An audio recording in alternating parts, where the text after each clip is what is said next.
Assalamu alaikum. My name is Muhammad Umar Ali Khan and my registration number is FAL 17 BCS 148. Today, me and my classmate Fiaz are going to give a presentation on FPG algorithm, abbreviated as Frequent Pattern Growth Algorithm. Frequent Pattern Growth Algorithm is an efficient and scalable method for mining the complete set of frequent patterns by pattern fragment growth using an extended prefix tree structure for sorting compressed and crucial information about frequent patterns named frequent pattern tree. So this was the definition of FP growth algorithm. Now let's move one step forward to explore our main topic of the presentation, which will cover slight background of the algorithm, an introduction, and then a brief explanation and construction of the algorithm. तो अब आते हैं introduction पर। जैसे कि मैंने बात की कि इंट्रोडक्शन के अंदर हम थोड़ा सा एफपी ग्रोथ एल्गोरिदम के बैकग्राउंड को भी डिस्कस करेंगे, उसको थोड़ा सा टच करेंगे। तो एफपी ग्रोथ एल्गोरिदम से पहले हमारे पास एक एल्गोरिदम था एप्रियोरी के नाम से, which was the first and main algorithm of data mining and was commonly and widely used, but it has some bottlenecks. अब bottlenecks को हम disadvantage भी कह सकते हैं, उसकी खामियां कह सकते हैं। उसके एल्गोरिदम की, हर एल्गोरिदम की कुछ डिसएडवांटेज होती हैं, इस तरह प्रियोरी की भी एक कुछ डिसएडवांटेजेस थी, बॉटलनेक्स थी। अब उसकी मेजर बॉटलनेक क्या थी? वो थी कैंडिडेट जनरेशन जो थी हमारे पास एप्रियोरी के अंदर, वो थी एक्सट्रीमली स्लो। रन टाइम जो था वो इंक्रीज कर जाता था exponentially depending on the number of different items and is very parallelizable. तो अब इससे एक क्वेश्चन अराइज होता है कि can we avoid candidate generation? yes, of course we can, in the form of fp growth algorithm। FP growth algorithm जहाँ में जैसे एप्रियोरी में हमारे पास कैंडिडेट जनरेशन बहुत स्लो थी और रन टाइम इंक्रीज कर जाता था depending on the different on the number of different items, इसी तरह हमारे पास एफपी ग्रोथ में रन टाइम इंक्रीज कर जाता था linearly depending on the number of transactions and items. और जहाँ पे हमारे पास एप्रियोरी पैरेललाइजेबल डाटा देता था हमारे पास से, तो एफपी ग्रोथ हमें डाटा देता है very inter dependent. Each node needs the root. It is a tree based algorithm. और जो एप्रियोरी हमारे पास था वो था अरे बेस्ड एल्गोरिदम। तो ये इसकी चंद मेन डिसएडवांटेजेस थी अप्रियोरी, जिसकी वजह से हमारे पास एफपी ग्रोथ एल्गोरिदम वजूद में आया और हम कॉमनली अब इसको यूज़ कर रहे हैं, जिससे हमें टाइम का भी काफ़ी एडवांटेज मिल रहा है। टाइम कम कंज्यूम करता है ये। it scans the database only twice for constructing frequent pattern tree. It has less memory space due to compact structure and no candidate generation। FP growth algorithm जो है वो अडॉप्ट करता है डिवाइड एंड कनकर स्ट्रेटजी को। और जैसे कि मैंने आपको पहले बताया, it just scan database two times. ये दो दफ़ा डेटाबेस को स्कैन कर लेता है और कैंडिडेट सेट को ये यूज़ नहीं करता। तो ये चंद एडवांटेजेस थी एफपी ग्रोथ एल्गोरिदम की ओवर एप्रियोरी एल्गोरिदम के। दोनों ही डेटा माइनिंग के एल्गोरिदम्स हैं और एप्रियोरी जो था पहले एक वाइडली यूज्ड और कॉमनली नॉन एल्गोरिदम था। लेकिन इन एडवांटेजेस को देखते हुए अब एफपी हमारे पास आगे आ गया है और उस उन सारी चीज़ों को ओवरकम कर लिए हैं जो कि एप्रियोरी नहीं कर सकता था हमारे डेटा माइनिंग में। So now, what is FP growth algorithm? अब तक की डिस्कशन से हमें ये तो पता चल चुका है कि एफपी ग्रोथ एल्गोरिदम क्या है, ये किस लिए यूज़ होता है, इसके एडवांटेजेस क्या हैं, और ये क्यों हमारे पास जो पहले नामी ग्रामी डेटा माइनिंग के एल्गोरिदम्स थे उनसे बेहतर परफॉर्मेंस हमें प्रोवाइड करता है। An efficient and scalable method to complete set of frequent patterns, ये भी एक एफपी की ग्रोथ की डेफिनेशन हमारे पास आ जाती है। And it allows frequent item set discovery without candidate item set generation. अब ये जो चीज़ है ये हमारे पास मेजर डिफरेंस था एप्रियोरी एल्गोरिदम और एफपी ग्रोथ एल्गोरिदम के दरमियान। इसी सिर्फ एक कैंडिडेट आइटम सेट जनरेशन की बेस पर हमारे पास जो हमें एफपी ग्रोथ एल्गोरिदम है काफ़ी बेटर परफॉर्मेंस देता है, और इसने एप्रियोरी एल्गोरिदम को काफ़ी पीछे छोड़ दिया है। अब ये जो है टू स्टेप अप्रोच है। जैसे कि हमें पता है कि एफपी ग्रोथ एल्गोरिदम जो है वो ट्री बेस्ड एल्गोरिदम है, ना कि अरे बेस्ड एल्गोरिदम। तो ये it built a compact data structure called the FP tree. ये एक एफपी ट्री बना लेता है जिसमें ये पूरा कॉम्पैक्ट डेटा स्ट्रक्चर को बिल्ड कर लेता है and extracts frequent item set directly from the FP tree. और ये फिर उस एफपी ट्री से जो है ना वो directly frequent item set extracts करता है, कर लेता है। अब आते हैं एफपी ट्री की एग्जांपल की तरफ। इसमें हम देखेंगे कि कैसे हम फ्रीक्वेंट पैटर्न्स को आइडेंटिफाई कर सकते हैं यूजिंग एफपी ट्री एल्गोरिदम। अब जैसे कि आप देख सकते हैं कि स्लाइड के अंदर हमें एक टेबल के फॉर्म में डेटा सेट दिया हुआ है, जिसके फर्स्ट कॉलम में हम हमारे पास हैं ट्रांजैक्शन आईडी है, हमारे पास 1 से लेकर 8 तक हमारे पास ट्रांजैक्शन आईडी है, और हर ट्रांजैक्शन आईडी के पैरेलल में हमें आइटम दिए हुए हैं। तो अब हम इसको आगे सॉल्व करने के लिए एफपी ट्री एल्गोरिदम के साथ सॉल्व करने के लिए हम 5 स्टेप इस पर अप्लाई करेंगे, और फिर हम इसकी सॉल्यूशन की तरफ बढ़ेंगे। तो चलते हैं पहले अपने पहले स्टेप की तरफ।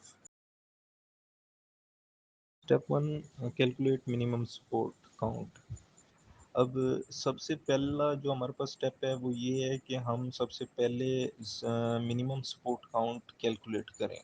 अब सपोज़ कि हमारे पास एक क्वेश्चन है, उसमें हमें दिया हुआ है कि आपका जो मिनिमम सपोर्ट है वो 35% है। तो हमारे पास जो फार्मूला है मिनिमम सपोर्ट काउंट का वो ये है कि percentage divided by 100 multiply by 8। अब इसको जब हम अप्लाई करेंगे हमारे पास आंसर आ जाता है 2.8, जैसे कि आप स्लाइड में देख सकते हैं कैलकुलेशन हुई हुई है, फार्मूला भी लिखा हुआ है, सब कुछ दिया दिया गया है। अब 2.8 हमारे पास आंसर आ गया है, तो इजी कैलकुलेशन के लिए हमने इसको राउंड अबाउट कर देना है सिंगल फिगर में। तो इसको हम राउंड अबाउट कर देंगे 3 पे। अब ये था हमारा पहला स्टेप। हमने पहले स्टेप में करना था कि मिनिमम सपोर्ट काउंट कैलकुलेट करना था, जो कि हमने कैलकुलेट कर लिया है, हमारे पास 3 मिनिमम सपोर्ट काउंट आ गया। अब हम चलते हैं अपने स्टेप 2 की तरफ।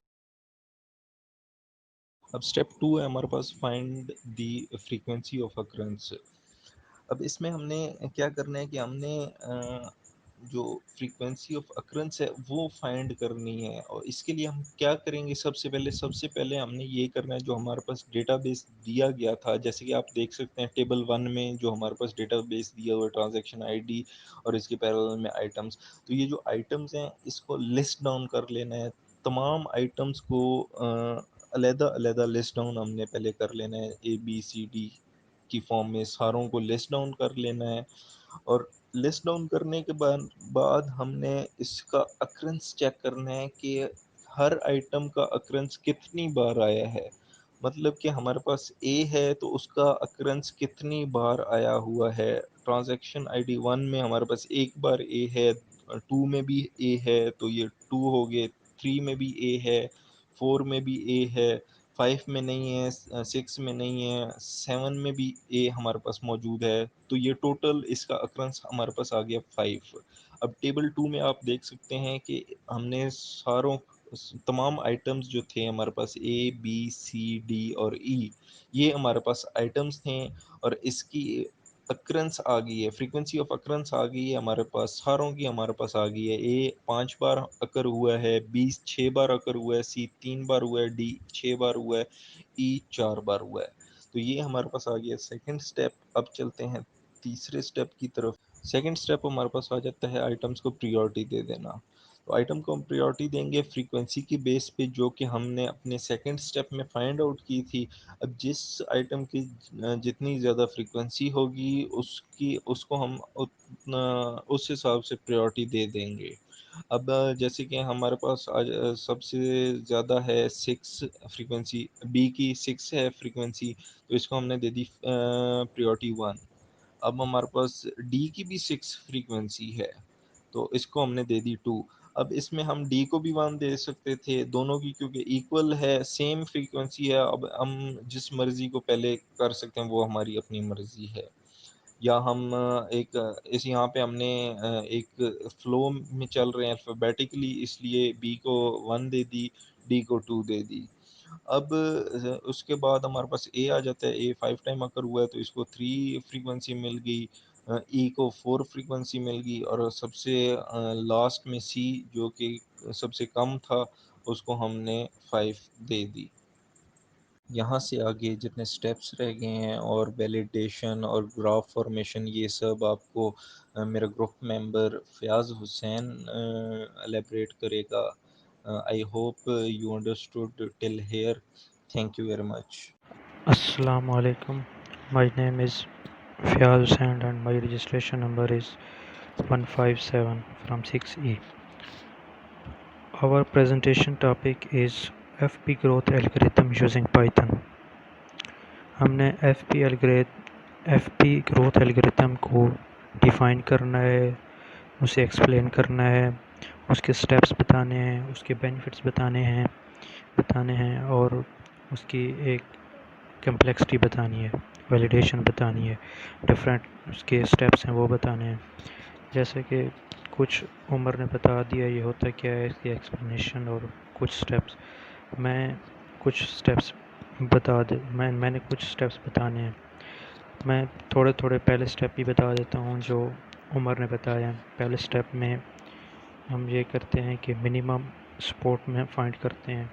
किसी में हमें मिनिमम सपोर्ट दी होगी, किसी में हमने खुद फाइंड करनी होगी। फॉर एग्ज़ाम्पल एक में अगर 8 ट्रांजिशंस हैं और हमें उसकी दी हुई है मिनिमम सपोर्ट 30, तो हम 30 को 8 पे डिवाइड करके और इस तरह हम मिनिमम सपोर्ट निकाल सकते हैं। दूसरा स्टेप है कि हमने फ्रीक्वेंसी ऑफ एक्रेंस मालूम करनी है कि एक आइटम या एक आइटम एक ट्रांजिशन में कितनी बार आया है, वो फ्रीक्वेंसी हम मालूम कर लेंगे, या पूरे एक टेबल में वो कितनी बार आया है। फिर तीसरे स्टेप में हमने प्रायोरिटी फाइंड करनी है कि किसकी प्रायोरिटी सबसे हाई है, किसकी लो है, किसकी दरमियान में है। चौथे स्टेप में हमने जो और आइटम्स होंगे ना, हमारे पास जो आइटम होंगे उनको हमने एक ऑर्डर में लिख देना है कि, और ये हमने प्रायोरिटी की बेस पे ऑर्डर में करना है। फॉर एग्ज़ाम्पल पहली रो में जो पहली ट्रांजिशन है उसमें हमारे पास आइटम है EADB।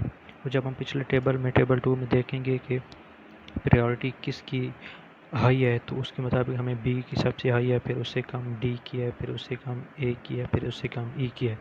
इस तरह हम पूरा एक टेबल बना लेंगे।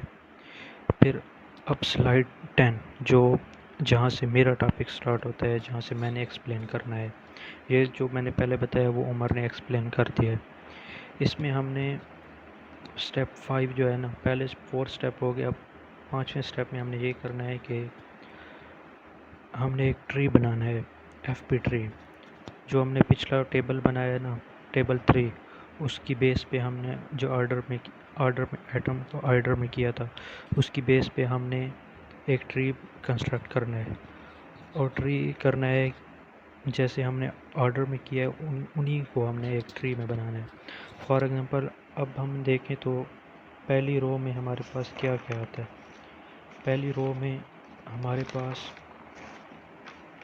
है EADB, पहली ट्रांजिशन में या पहली रो में ये हमारे पास है। जब हम इनको ऑर्डर में प्रायोरिटी की बेस पे करते हैं तो वो हमारे पास आता है BDAE। हमने जो ट्री बनाना है FP, उसका हमेशा से रूट होगा वो नल होगा। नल से स्टार्ट होगा, फिर B आएगा, फिर B नोड बनाएंगे, फिर D नोड बनाएंगे, फिर A नोड बनाएंगे, फिर E नोड बनाएंगे।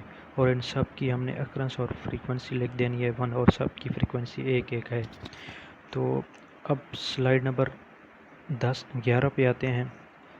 स्लाइड नंबर 11 पे रो 2 के बारे में है लिखा कि हमने जो अपडेट करनी है फिगर 1 जो है ना, फिगर 1 उसको हमने फिगर 2 बनाना है। और रो 2 में हमारे पास अनऑर्डर में है DACEB, और जब हम इन्हें प्रायोरिटी बेस पे ऑर्डर में करते हैं तो ये BDAEC। मतलब कि नल रूट आएगा, उसके बाद B आएगा, B के बाद DAE। इन चारों की फ्रीक्वेंसी 1 से बढ़ के 2 हो जाएगी। लेकिन जो रो 1 में C नहीं था, C नोड, वो हमने नया नोड E के नीचे C एक नया नोड बना लेना है। अब स्लाइड 12, रो 3। रो 3 में हमारे पास क्या क्या है? रो 3 में हमारे पास CABE ये है। लेकिन जब हम इसे ऑर्डर में करते हैं, इसमें ऑर्डर में है BAEC। B आएगा उसी तरह नल के नीचे B, और उसकी प्रायोरिटी 2 से बढ़ के 3 हो जाएगी। और अब जो है ना, B D की तरफ नहीं जा रहा, D नोड की तरफ, ये A की तरफ जा रहा है।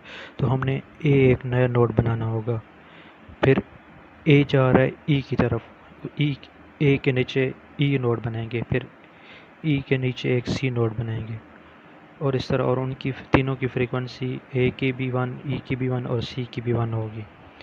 अब रो 13वीं स्लाइड में हम चौथी रो में आए थे, फोर्थ रो में हमारे पास क्या क्या है? BAD। और जब हम इसे ऑर्डर में करते हैं प्रायोरिटी बेस पे, तो इसमें आएगा BDA।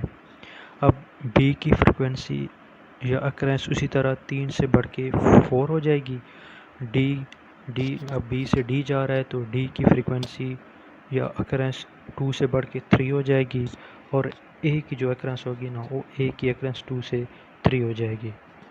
इसी तरह रो 5 में सिर्फ हमारे पास D है। फिफ्थ रो में सिर्फ D है, तो हम नल रूट जो है ना, सबसे ऊपर वाला रूट, उसके नीचे सिर्फ एक रूट D का बना देंगे, और उसकी फ्रीक्वेंसी और अक्रंस 1 होगी। अब रो 6 में हमारे पास D और B है। जब इसे हम ऑर्डर में करते हैं प्रायोरिटी बेस पे, तो ये हमारे पास B और D आएगा। अब B की फ्रीक्वेंसी जो है 5 से बढ़ के 6 हो जाएगी, और जो B से D की तरफ नोड जा रहा है, और D की फ्रीक्वेंसी या अक्रंस भी बढ़ के 3 से बढ़ के 4 हो जाएगी। अब स्टेप 7 जो रो 7 है, रो 7 में हमने ये करना है कि हमारे पास है A, D और E 3, और इनको हमने जब ऑर्डर में किया तो ऑर्डर में है DAE। अब D मतलब नल के नीचे जो हमने D रूट नोड बनाया था ना, वो उसकी फ्रीक्वेंसी 1 थी। अब उसकी अक्रंस 1 से बढ़ के 2 हो जाएगी। उसके नीचे एक नोड A आएगा, और उसके नीचे एक नोड E आएगा। इस तरह D की फ्रीक्वेंसी 2 हो गई, A की 1 होगी, और E की भी 1 होगी। 8th रो में जो लास्ट रो है, उसमें हमारे पास B और C ऑर्डर में है प्रायोरिटी बेस पे। तो हमारे पास B आएगा। B तो उसी तरह B की फ्रीक्वेंसी जो होगी ना, वो बढ़ के 5 से बढ़ के 6 हो जाएगी। और B से C जाना है तो हमने एक B के साथ नया नोड बना देना है C1, और C की फ्रीक्वेंसी 1 होगी। ये हमारे पास एक मुकम्मल ट्री बन गया, जो फिगर 5 है। ये फाइनल ट्री है हमारे पास। अब हमने इसे चेक करना है कि ये वैलिड है या नहीं। How we know is this correct, कि हमने चेक करना है ये करेक्ट है या नहीं। तो ये इसको चेक करने का तरीका यह है कि now count the frequency of occurrence of each atom of the F B tree में हर जो आइटम है ना, उसकी अकरेंस फाइंड करनी है, और उसे कंपेयर करना है टेबल 2, जो हमने टेबल 2 बनाया है ना। ये 15वीं स्लाइड है। इस जो टेबल 2 हमने बनाया है, उसको हमने देखना है। अगर इफ़ बोथ काउंट्स इक्वल, अगर दोनों काउंट्स इक्वल हैं then it is positive point indicate your tree is correct. अगर टेबल और ये जो हमने ट्री बनाया है इनके काउंट्स इक्वल आते हैं तो ये हमारा जो ट्री होगा ये करेक्ट होगा। अब हम बेनिफिट्स पे आते हैं। Benefits benefits of F P tree structure, कि इसमें कौन कौन से बेनिफिट्स हैं। कंप्लीटनेस, मतलब कि ये कंप्लीट ट्री हो जाता है, ट्री स्ट्रक्चर हो जाता है जिससे हमें एक पैटर्न पूरा मिलता है। Preserve complete information for frequent pattern mining, मतलब कंप्लीट इंफॉर्मेशन हमें मिलती है पैटर्न जो माइनिंग हमने बनाई है pattern. Never break a long pattern of any transaction, जो लॉन्ग ट्रांजेक्शन होगी ना उसको हमने ब्रेक नहीं करना। दूसरा उसका बेनिफिट है कम्पैक्टनेस, मतलब रिड्यूस इरेविलेंट इन्फॉर्मेशन। इरेविलेंट जो इन्फॉर्मेशन जो हमें नहीं चाहिए होगी, एक्स्ट्रा होगी, वो हमने वो रिड्यूस कर देनी है, कम कर देनी है। और इनफ्रीक्वेंट आइटम और गॉन, जो इनफ्रीक्वेंट होंगे ना, जो उनकी एकरेंस काम होगी वो हमें उन्हें नहीं रखेंगे।